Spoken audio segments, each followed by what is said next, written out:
Tinha um grande ídolo? Assim, Galvão. O Galvão é o seu grande ídolo? O Galvão, quando não Que era você acha Galvão que ainda, faz né? diferença? O que o Galvão é diferente no que te pega? Assim, que Cara, eu sou suspeito pra falar, porque eu sou...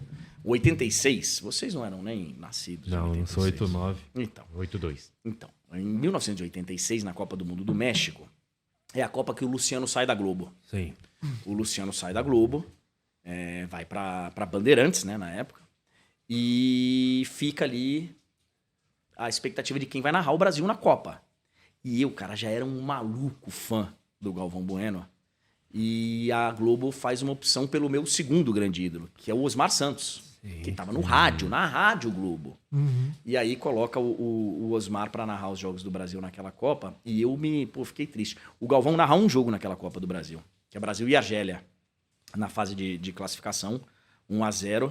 E porque dizem que o Osmar teve uma crise brava de hemorroida. Eu não deveria falar isso, mas... Caramba! É a história que eu não sei, mas gente que estava lá me contou que ele teve uma... E o Osmar não pôde narrar esse jogo. Então ele só narrou por questão... Só narrou por questão de saúde do Osmar. Então o Osmar narra aquela Copa e eu já desde então eu era um fã defensor do Galvão. Eu acho que o Galvão ele tem o...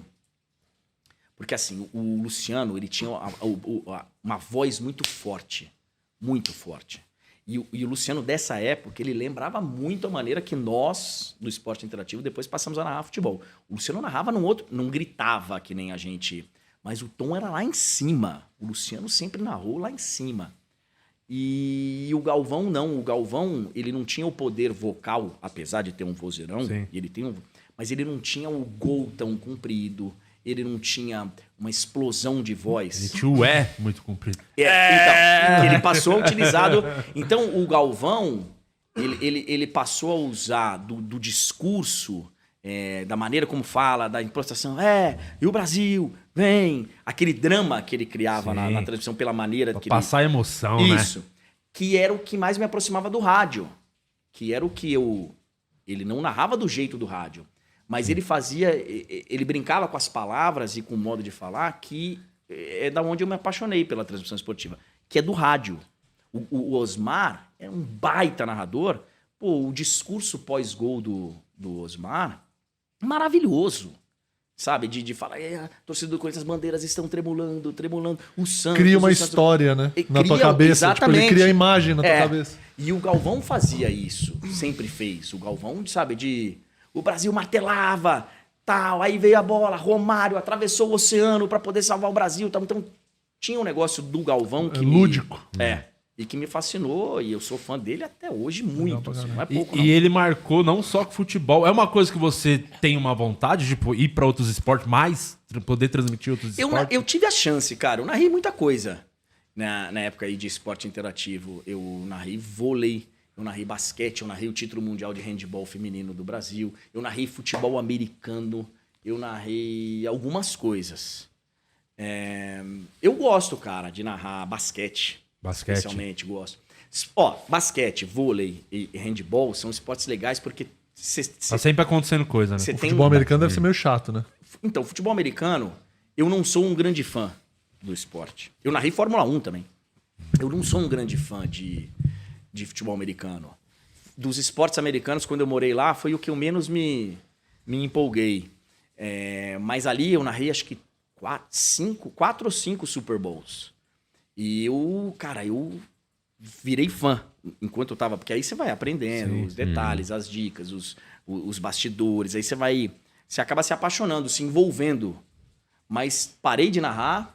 Esqueci, não sou de... O mais difícil de narrar é Fórmula 1? Fórmula 1, eu acho. Me parece ser. Então, porque tem gente que tem as transmissões da Fórmula 1 no rádio. Imagina você transmitir no rádio a Porque Fórmula 1. tem que fazer render toda a volta, né? Como é que e não é toda a volta que Deve ser acontece uma com O Pelé não acertou a bandeirada, imagina a narração, deve ser uma treta. Foi a primeira coisa que eu narrei na vida. Fórmula 1? Foi. Fórmula 1. No rádio, sem computador de tempo. Nossa, não tinha... 1:33:40, 1:33:07, caindo a diferença. Não tinha. Caralho. Não tinha. E numa época que o Schumacher ganhava de ponta a ponta. Chata. Não Fase tinha chata da uma Fórmula 1. ultrapassagem. Nem precisava do computador, na verdade. Nada, porque... E aí, cara, você tinha que ficar lá falando 1h45, 2 horas. Fazer render. Rendeu. E no rádio, que é outro ritmo No da rádio, TV, no né? rádio. Aí eu, como era no FM, a gente criou uma maneira de fazer meio diferente. O Gavião fazia os comentários dele. Maravilhoso. Quando as corridas eram de madrugada, a gente colocava ouvinte de madrugada, narra um pedaço da prova. Fazia de tudo. Vai render É ali o cantor jogando pra galera, né? Exatamente. Mas eu peguei uma época histórica, porque eu narrei o Penta do Schumacher, que é quando ele iguala o Fangio. Mas era difícil, cara. Você não pegou... Você transmitiu alguma daquelas corridas lá do Rubinho que decepcionou? Que o Kleber bombou muito nessa época aí também. É verdade. Hoje sim, hoje sim. É. Você chegou Sabe a pegar que eu não dessas lembro? corridas? Ó, eu narrei de 2000... Foram 2 temporadas, 1 temporada e meia, acho que 2001, 2002, 2000, por ali. Eu acho que o Rubinho já tava nessa época aí e já não ganhava ainda. Às vezes o Rubinho passou, você nem viu também. Mas o... E o Rubinho? Eu não lembro se o Rubinho... Era o Schumacher. A O história Penta do Schumacher foi em 2002. Então foi isso, 2002. E aí eu tenho a chance... Aí parou de ter a Fórmula 1 na rádio. Aí eu fui pra Olimpíada de Atenas. E aí lá eu narrei vôlei no rádio. No rádio, No eu não rádio, consigo cara, imaginar. no rádio. E aí dei sorte que eu narrei a campanha do ouro. Lá em Atenas. E aí quando eu volto, 2004, quando eu volto da Olimpíada... Aí o meu chefe, o Éder Luiz, que até hoje tá na Rádio Transamérica, me chama e fala, escuta, vai narrar futebol? Eu falei, pô, não dá, Éder, não tenho voz pra isso. O locutor de rádio tem que ter a voz. Ele falou, esquece isso, isso acabou faz tempo. Você tem ritmo, você comanda, você tem o... vamos narrar futebol. E o Éder narrando no rádio, você... Você precisa ver esse cara narrando Fórmula 1. É mesmo? Meu Deus do céu.